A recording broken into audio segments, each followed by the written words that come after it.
Hello everyone, welcome to my YouTube channel. Welcome back if you've been here before. My name is Alexis, and on this channel I cover viral topics and I talk about important lessons and takeaway that I get from said viral topics. The viral topic today is about EBIN New York. So EBIN New York is a Korean-owned hair company whose main clientele is black women. And recently, two former black female employees of EBIN New York came forward with your experience working for EBIN New York. And according to them, it was horrible. They were very much mistreated. They were not paid for a lot of things that they did, or they were underpaid, they were misunderstood, they were talked down to, they were verbally abused, and it wasn't an inclusive workplace. And they felt very belittled based on their experiences, and according to them, they just felt like they didn't belong.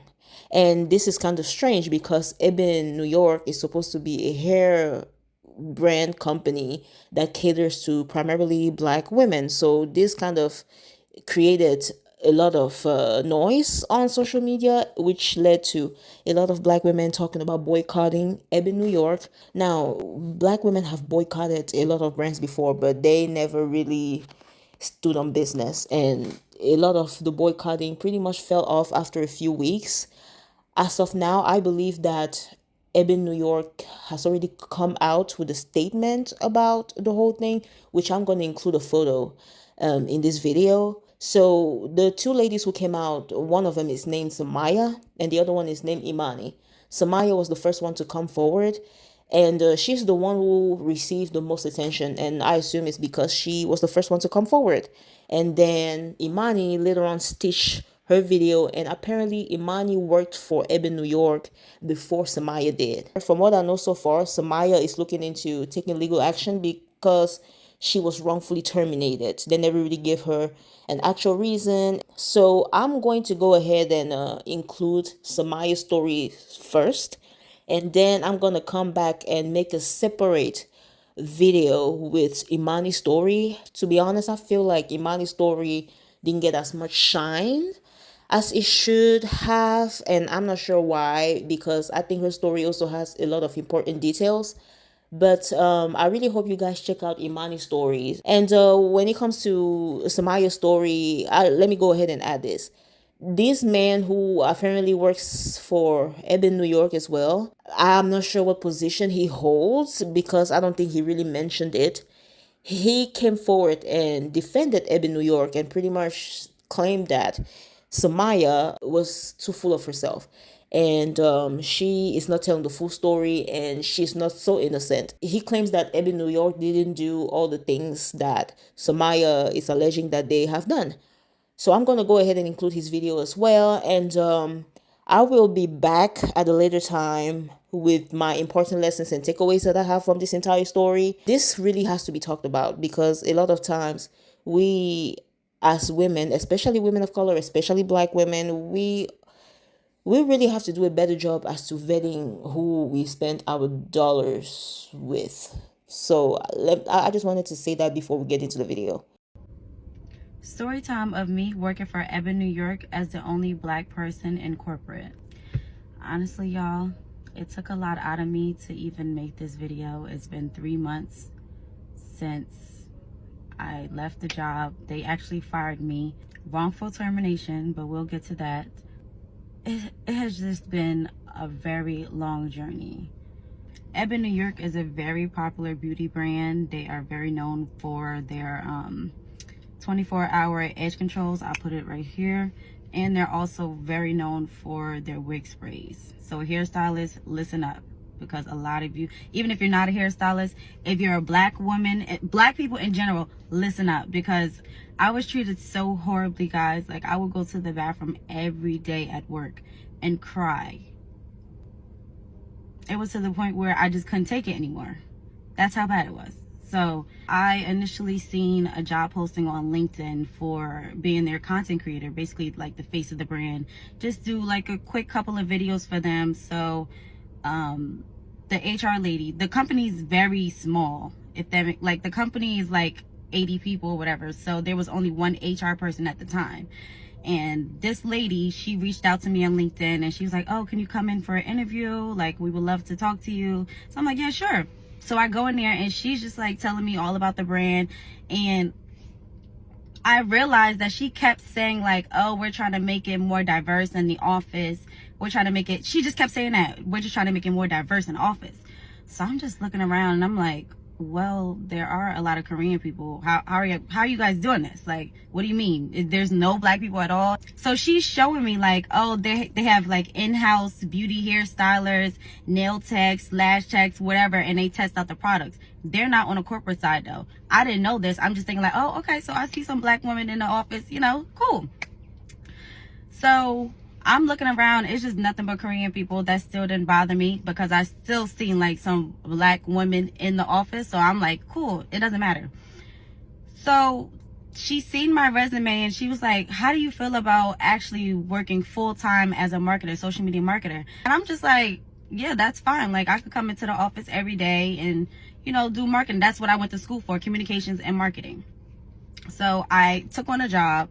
And the first day that I went to work, they was just basically showing me how to do stuff, what websites they use and things like that. So I'm already ready to make my first video, post it on TikTok, Instagram, whatever. Wow. I edited this video and I posted it right before I left. And I noticed that it was going viral within 3 hours. Like, as soon as I posted it, it was going up. So I'm like, I'm getting excited because I'm like, oh, this is my first day and I'm already, you know, showing off, like doing my job. And I was looking at it all night. That's how excited I was. I kept scrolling, going on their page and looking at the video like I'm doing my big one. It was around 8 p.m. that I realized that the video was deleted. So I'm like, what's going on? I was reading the comments the whole time, y'all. Everyone was laughing at the video. They were saying whoever's on the marketing team needs a raise. They were saying all these positive things, right? So I go into work the next morning, and as I'm walking to my desk, I have to pass my supervisor's desk, and I have to pass another coworker that thought she was my supervisor. Let's get into that. We could get into that, but I'm gonna just keep going. So I'm going to my desk and I see that my coworker is showing my supervisor the video that I posted on TikTok from the account or whatever.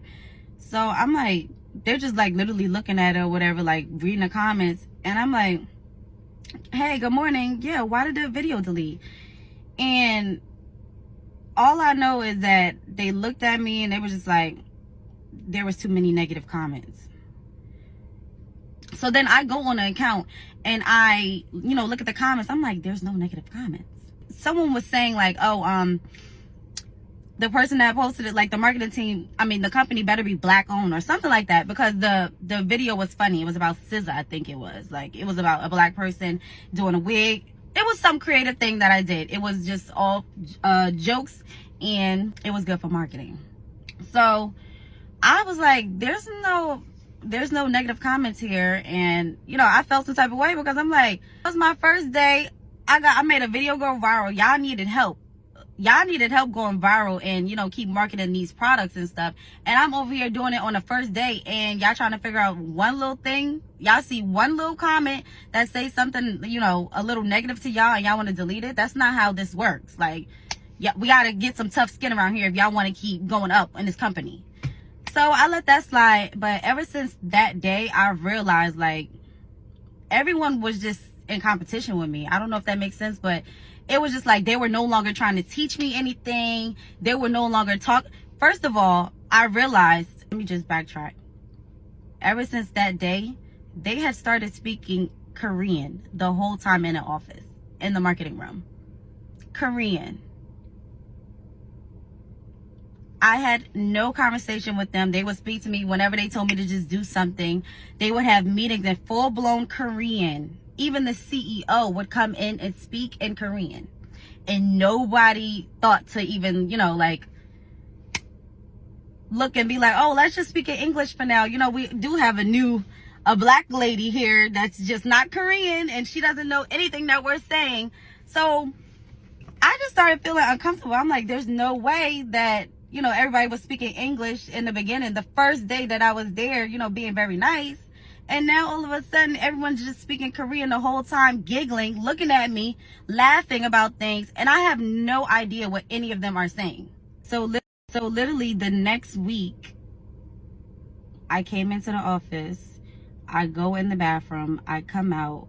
My supervisor, my coworkers, no one in a marketing team is in the office.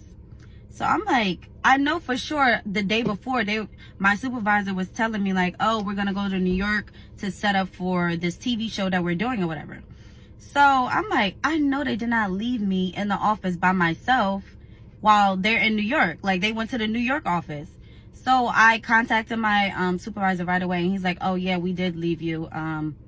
He didn't really have anything to say. That's the thing that really got to me, is because like he really just was like, oh yeah, we left you, just do some work, edit some videos or whatever. Like, he didn't have no real reason to be leaving me. Like, he just did not care. So I'm just like, I feel some type of way now, because it's like, y'all speaking Korean, y'all leaving me out of things. What, like, is this a team or not? So once I realized like they're separating me, I have coworkers that's talking to me any kind of way. The supervisor is just letting the coworkers talk to me any kind of way. I guess she thought that she was a supervisor, but we were literally on the same position. The first day, that was the only time she was nice to me. I guess once my video went viral, something switched. She was just like, oh, there's competition. I don't know, but I don't work like that. Like, if we're a team, we are a team. There's no reason for y'all to be like treating me any type of way. I'm new here, number one. I'm still trying to get the feel of things. I guess they felt intimidated. I don't know. But at that point, I just felt like, why am I in this office every day? Y'all are speaking Korean. Y'all don't want to speak to me at all. I'm at the lunch table trying to figure out where I'm gonna go sit at, because the Korean culture, like, they all sit together, they talk. I sat with them like 1 or 2 days, the first 2 days, and they were just speaking Korean. They did not care. I just felt like that was so rude. So at this point, I'm feeling very uncomfortable about working there, but I'm still just like, you know, I'm very new. Hopefully it'll change. I don't know. Like, I don't know what's going on. So I went to HR and I complained.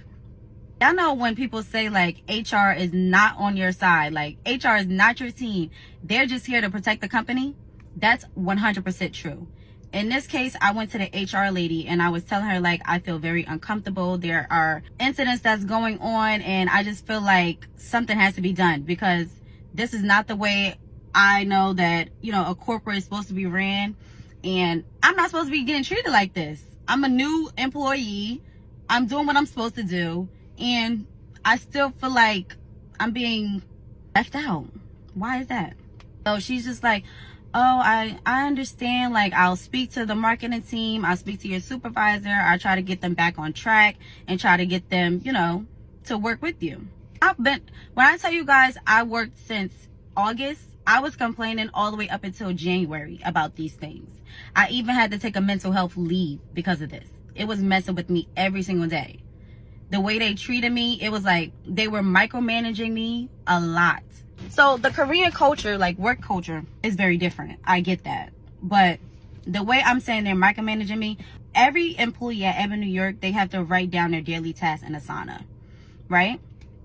The daily tasks, you have to put each hour what you're doing. You know what I'm saying? So mine, I had to make sure I put, like, I edited 10 videos today. I posted this. I emailed this person. I reached out to influencers. I did this. Like, my Asana had a whole book of things. And I would get emails when my coworkers would post on their Asana, like upload their stuff. And you can just literally see, they would have like 3 bullet points, quick things like scheduler emails, this, that, like very broad. And I was the one that had to put everything in detail, make sure the links was there. Every single thing, guys. I just felt like, what is going on? You know what made it worse?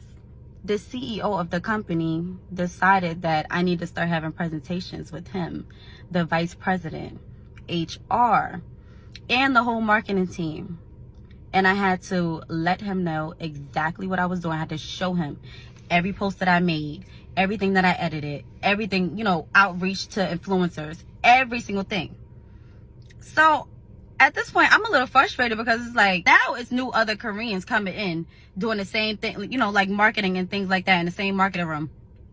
And no one has had to do this presentation. I even asked people that were there before me, I'm like, have you guys ever had to do this presentation? They're like, no, I don't know why you had to do it. That's a problem. He's basically just telling me like, I don't know why you have to do all this, but that's very insane of you to have to sit there and like literally show them what you're doing when you literally are writing it down just how any other co-worker is doing.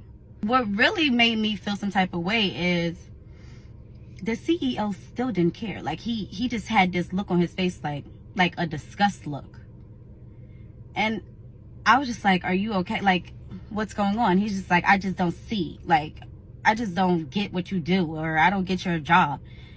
And I was just like, well, didn't you hire me? Like, I'm pretty sure you, the company, being that he's the CEO, I get that. You guys are probably like, well, he probably didn't hire, he don't know. He goes through every single thing. He's there. Like, he's on your back while you work. He knew that I was going to get hired for the position, what I do, and everything like that. So for you to be talking to me saying, like, I just don't see what you do, and I don't get your job, and are you even happy here? Because if you're not happy here, then you can get out. He told me that.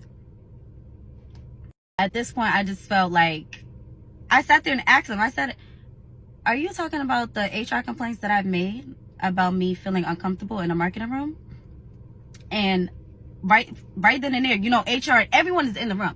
HR is just like, no, he's not talking about that. No, he's not talking about that. So I just didn't know what to do at that point, because it's like, I don't want to quit. I still need a job. But at this point, it's like, they don't want me here. They want me to quit. So what do I do? To make things like a little bit more clear for you guys, EBIN New York had just took ownership of a black-owned company. They were the first ones to do Jamaican black castor oil, and you know, they have hair products, all that good stuff. I don't really want to talk about the brand that they just, you know, kind of pushed me onto, because I was complaining so much to HR about me not feeling included with working under EBIN New York specifically. But basically, they pushed me onto another brand that they took ownership of, and I did the social media for that specific brand. I was still in the same office with all the Koreans, you know, in the marketing room, in that same room, but now I just don't have a team. They told me that I'll have a new supervisor. The supervisor had no experience in marketing. He doesn't know nothing that I'm doing at all. He thinks that I'm just sitting there on my phone all day, because he doesn't realize that I use my phone to edit videos, and I use my iPad to edit all these videos and do all the graphics and things. And he's just sitting there trying to go back into CEO and the vice president and tell them, oh, she doesn't do anything, or like, she just does the bare minimum. Like, it just seemed like they looked for any little thing just to try to get me out of there. He told someone that he was trying to get me fired, if that makes sense, and it got back to me. This same new supervisor, guys, guess what he did? He told me to read over a resume. He literally handed me a paper, and he told me to read the name to see if it was a black name. A black name. What is? So I'm looking at it, I'm like, a black name? What do you mean by that? A black name? And what are you gonna do with it? And I was like, no, the last name actually was like, you can tell it was like a Hispanic name. But I was just like, what's your point, you know? And he never said anything. He was like, no, that's a black name. And then he snatched the resume back, and then that was just that. He was very rude, guys, and it was just like, it was unbelievable, the stuff that I was going through. I'm gonna give you guys another example. I had to travel to Atlanta for a photo shoot for a new line that we were doing. And this new supervisor, he had to book my hotel and stuff. So I had to travel by myself. Usually, like, I travel with coworkers and stuff. I was the only one that was traveling. I had to meet people that were already in Atlanta and do everything else. So I'm just fine with that. It is what it is. So I get to Atlanta. I have the Uber take me to the address of the hotel. Guys, when I tell y'all, this looked like a motel. It was bugs in the room. It was stuff all in the bed. It wasn't a hotel, I'll give you that. Like, it wasn't like just one tall building, nothing like that. It was like literally little rooms each everywhere. So at this point, I was traveling all day. It was like 6, 7 p.m. I'm trying to walk. It was like later than that, actually, because it was like getting dark. So they had me all the way in the back. So I'm already feeling uneasy. I'm by myself out in Atlanta. And this is where y'all put me in? Y'all have all this money and y'all want to put me in a hotel like this? Y'all playing in my face. I was cool with 2 other workers that's in a different department. So I'm contacting them. I'm like, when y'all have to travel with, you know, EBIN, do you guys get treated like this? Or are you guys in a nicer hotel? Everyone's just shocked, completely shocked. They're like, I've never been in a hotel like that. I don't know where they have you, but you need to leave. And at that point, I'm just like, I definitely need to leave. I don't feel safe here. The part that they had me in was all the way in the back. It was just a mess. I'm going to insert some pictures in here so y'all can see it as I'm talking. But so once I realized I don't feel comfortable staying at this hotel, motel, whatever it was, I called him. And he's like, oh, I don't know what to tell you. I already booked it and there's nothing we could do. Bye. And hung up. I kid you not. That's all he did. While I'm sitting there on the verge of crying, saying, you know, I feel unsafe. The room is dirty and, you know, it's not really a hotel that I feel comfortable in, anything like that. He just said, I don't know what to tell you. You're going to have to deal with it. Bye. Do you know how crazy I felt? For my supervisor to do that, to book something like that, and then just say, I don't know what to tell you, and hang up in my face. At that point, it was just clear as day that they did not care about me at all.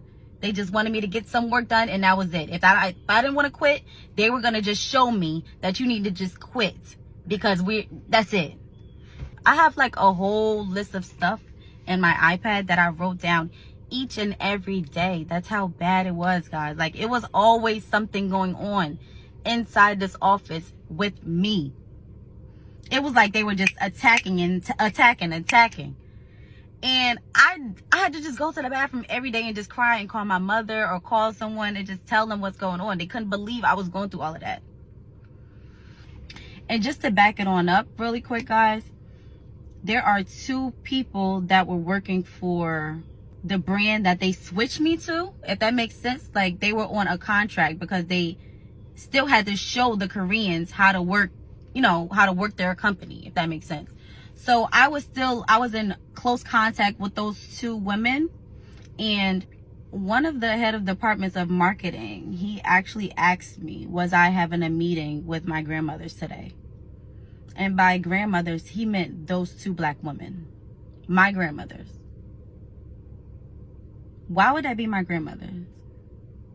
And why is that appropriate to say in a workplace, anywhere? You don't know if my grandmother's dead, anything. I just couldn't believe that they would be talking to me like this. It was just insane. As if that wasn't enough, they tried to give me more problems while I was in Atlanta, but I just shook it off. So that next week, when we got back from the trip on Monday, I was working with the beauty advisors. I worked very close. That was the only safe space I had there, were the beauty advisors. Those were the black women that were in the hallways, you know, just testing out the products every day.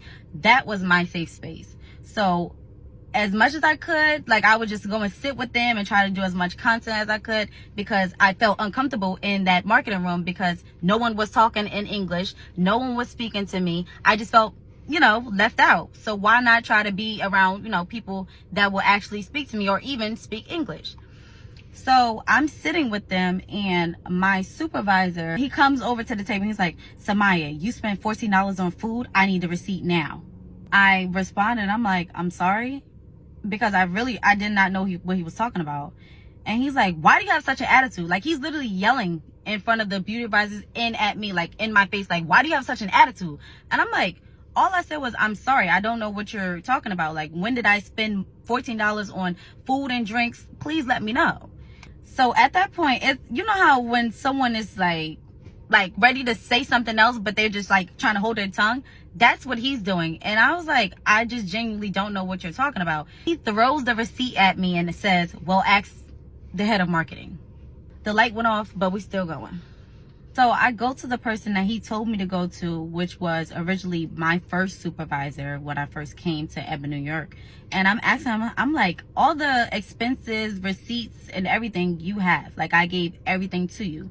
I'm not sure why this person is coming at me like this, but please just help me figure this out right now. It's like, oh, well, I don't have the receipt for that date, this, that, the third. So I'm just like, well, let's go through it together. We go through it and he finds that same receipt for $14. So I go back to the first supervisor that came to me and was coming crazy at me. And I'm like, here, he had the receipt. And he didn't look not one bit at me. He didn't look at me. He didn't apologize for how he was speaking to me or anything. Not even the other supervisor that said that he didn't have the receipt. No one apologized. And I was just like, okay. I took it to the chin. You would think that's it for the day, right? No, it's not. An hour or two later, this supervisor decides to have a meeting with me. The same one I was just talking about, the receipt and all of that. Go in the hallway and have a meeting with me. I just want to let you guys know, like, the way that the office is set up is very little. Everything is glass doors. So you can hear, you can see everything that's going on, even in the hallway. We're sitting in the hallway. He has this whole paper that he done wrote out with dates and everything. It says, like, correct me if I'm wrong. On these dates, you didn't post anything. On these dates, you posted. Da, da, da. And I'm like, are you serious right now? Are you serious right now? He said, correct me if I'm wrong. You're supposed to post on Instagram, Facebook, and TikTok every day. And I was like, you're wrong. He said, how am I wrong? No, I'm not. Like, he's very defensive. I'm like, I'm supposed to only be posting on TikTok 4 times a week right now. He disregarded everything I said. Like, he did not care anything that came in my mouth. He tried to call 2 of the ladies that's giving the company over or whatever. And they're both saying the same thing that I'm saying. Like, they're agreeing to everything that I'm saying. So now he's very angry. And it gets to the point where he hangs up on the people that he was trying to, I guess, get to agree with him with. And starts going off on me like, well, how much content do you make? Just that. And I'm showing him, like, I just don't understand, though. Once again, we have this whole Asana sheet. I've been having presentations. I've been showing them exactly what I've been doing every single day, on the hour, on the dot, whatever they needed. So why are they still giving me a hard time? I don't know. But let's listen to the rest of what he said to me. He basically said, I don't think you're doing anything. And the person that was before you is better than you. So now I'm just like, excuse me? He's yelling this, by the way. He's not speaking calm about anything. He was very rude about it. He's like, I don't think you're doing anything. And at this point, we're going back and forth because I feel very disrespected. I'm literally showing him all my work, telling him what I do all the time. And this is what you say to me? That's very rude. So someone had ended up running out in the hallway and stopping him from yelling in my face. And I just walked away and started crying. Then they moved me to another supervisor. Now this supervisor is completely new. It's a woman, a Korean woman. She was new. She was telling me herself she didn't know nothing about marketing like that. She was telling me she didn't know nothing about the brands. That's fine. You could come in and do your research or whatever. But the way she was talking to me, she talked to me any kind of way to the point where I'll have my headphones in or like sitting there doing graphics and stuff like that. She was saying, yo, this is how she spoke to me. Yo, like I was just a random black girl out on the streets. Why are you talking to me like that? You don't speak to no one else in the office like that, but you going like this in my face saying, yo, trying to get my attention. This is a corporate job? Like, I'm just confused. So at that moment, I got up and I noticed the CEO was in the lunchroom. I go to the lunchroom and I said, as you know, I have been having problems with the marketing team like crazy. Right now, I'm just letting you know what just happened. This new supervisor, she's talking to me crazy. She's snapping her fingers in my face. She's saying, yo, just trying to get my attention. I don't know why, but I don't like it. No one else is being treated like this. I told him exactly what I'm saying to you guys right now. I told him that. He's just looking at me like, I hear you. One ear out the other, honestly. Literally the next day, I got written up. Or warning for insubordination or something like that because I went to the CEO instead of going to another person and telling them the situation that happened. Please let me know how crazy that is. I'm getting penalized for letting the higher ups know what's going on, because no one else is being able to fix the problems, the communication skills, everything that's going on right now. How does that work? It got worse from there. I had to take a mental health leave in December. At that point, I didn't even want to go back. I didn't even want to go back. I was crying to my mother, saying like, I just feel uncomfortable. They don't like me there. They treat me horrible. Everything. So why would I go back? And I regretted it. So the same day, no one welcomed me back. No one said hello to me when I walked in, and I said good morning to everyone. I say good morning. No one says anything. They just look at me, roll their eyes, or go on their phones. It was just a complete living nightmare. Mind you, I didn't do anything but do my job there, guys. I have a Korean coworker that even texted me and said, I don't know why they're so racist to you. I don't know why they're so racist to you. If they don't like you, they might as well just fire you. I don't know why they still have you here suffering. What really put the icing on the cake, you guys, is when the CEO, he called, well, we have these meetings for design, and the whole company goes to these meetings. It was time for the marketing team to go inside. Everyone else is there. So I'm going inside, and he stops the meeting. The CEO completely stops the meeting because there was someone on a screen talking. He stops the meeting and he says, Samiyah, and points to the door. He says something really fast, like, you don't need to be in here. He points to the door. I'm very confused. Everyone's looking at me like, huh? That's what he did, though. He kicked me out, and I just went back to my desk because I was very confused. I'm like, okay, well, I guess I'll just sit here. A couple hours go by, and I seen that he was out in a hallway on his phone, like just walking. I went up to him, and I asked him, I said, hey, can we talk? He said no. So I'm like, I'm pushed back. I'm like, why? I asked him why. He said, I don't need to speak to you, man. That's how he said it. I don't need to speak to you, man. What? The CEO of EBIN New York is talking to me like this, guys. Guess he felt some type of way about me complaining to HR, and HR going back to him and telling him these things. But that's how he reacted. The HR person wasn't there that day. So the next day, I decided that that was going to be my last day. What I mean by that is, if nothing was going to change right then and there, if they're not going to give me the respect that I deserved from day one, I wasn't going to do any work until I speak to HR once again, and we're going to get something done. So I had the meeting, we get inside, and they're like, we don't want to talk about anything that, you know, the CEO has done to you, has said to you, anything like that. We're just going to terminate you. Terminate me for what? Oh, because your KPI performance, and I've never seen no KPI performance. Isn't that a wrongful termination? If you guys are just now trying to fire me over something like this, when I've been complaining about this company this whole time, KPI performance, I got all my work done all the time. They just try to put together any little thing, guys. How could a company target nothing but African Americans, women of color, and things like that, and treat the only black woman that you have in that corporate like that? So that was Samiyah's story in 4 different parts. I'm sure it was very triggering for a lot of black women because I'm pretty sure a lot of us listening can relate to her story. She detailed a lot of things, and I'm still gonna go ahead and say allegedly, but I don't see why she would be lying. She's looking to take legal actions, which I support wholeheartedly. I mean, the story is just too much. It's very bad, and I have no idea how a company could be this bad at just leadership. Like, their leadership is so wrong, but I guess this is what happens when somebody runs a business, when they don't really care about the business itself, especially the clientele. I guess that's what's going on here. They don't really care about the business. They don't care about the people the business is for, and they just don't care in general. So they're not going to do things right. So now this is the video of Antoine Johnson, and that is the man who came out in favor of EBIN New York. He defended them by saying that Samiyah is not as innocent as she seems. So please go ahead and listen to his side of the story.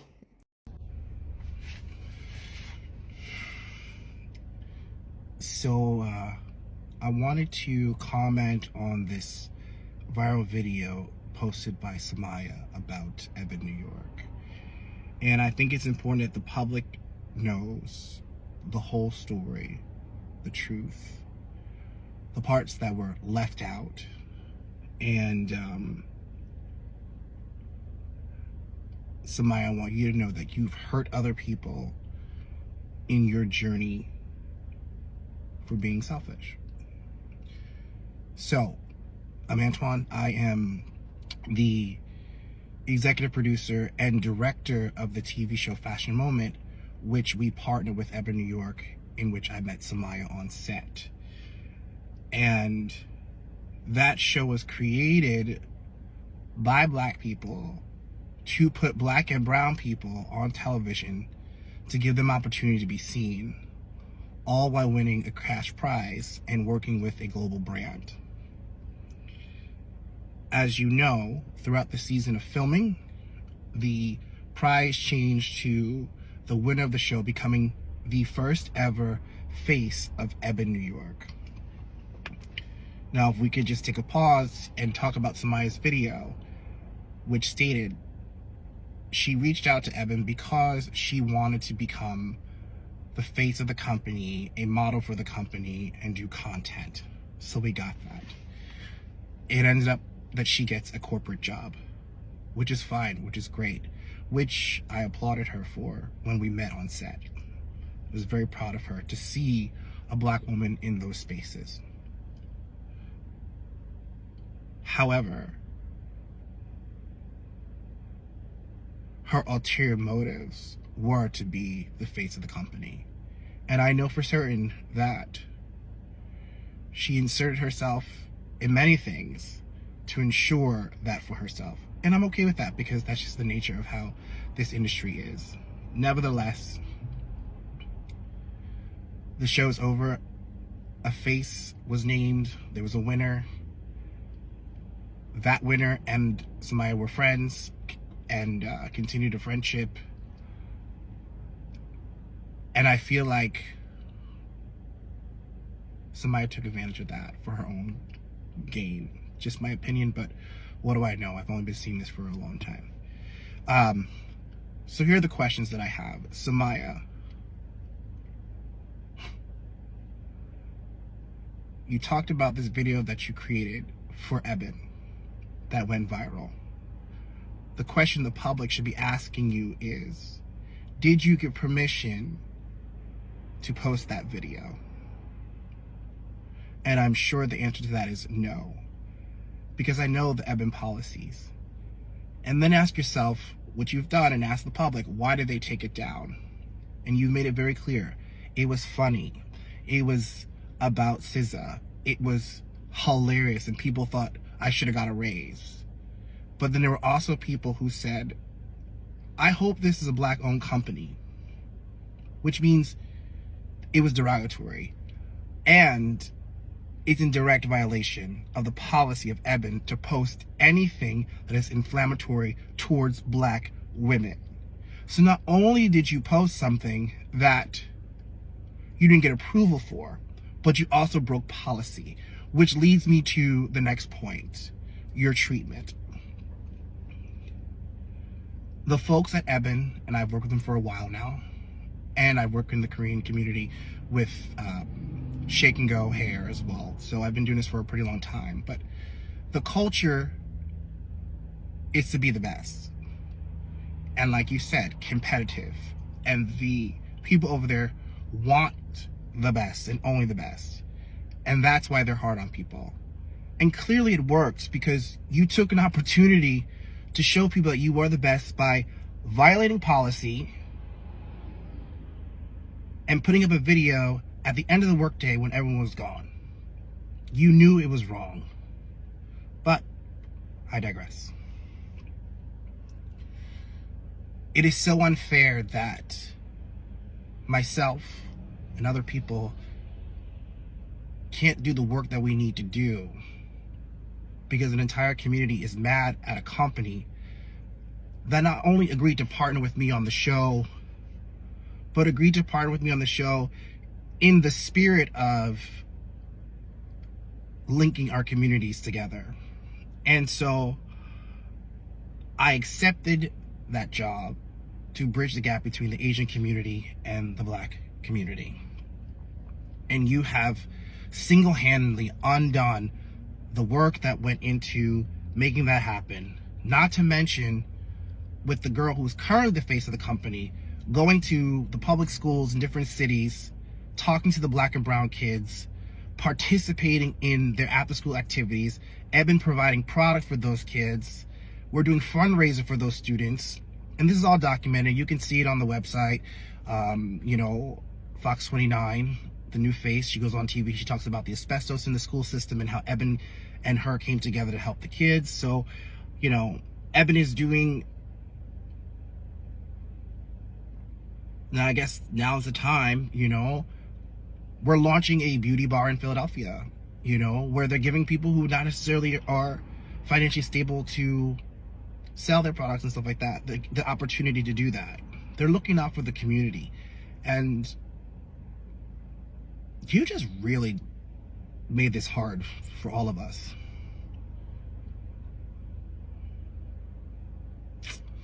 I don't know, sis. I don't know.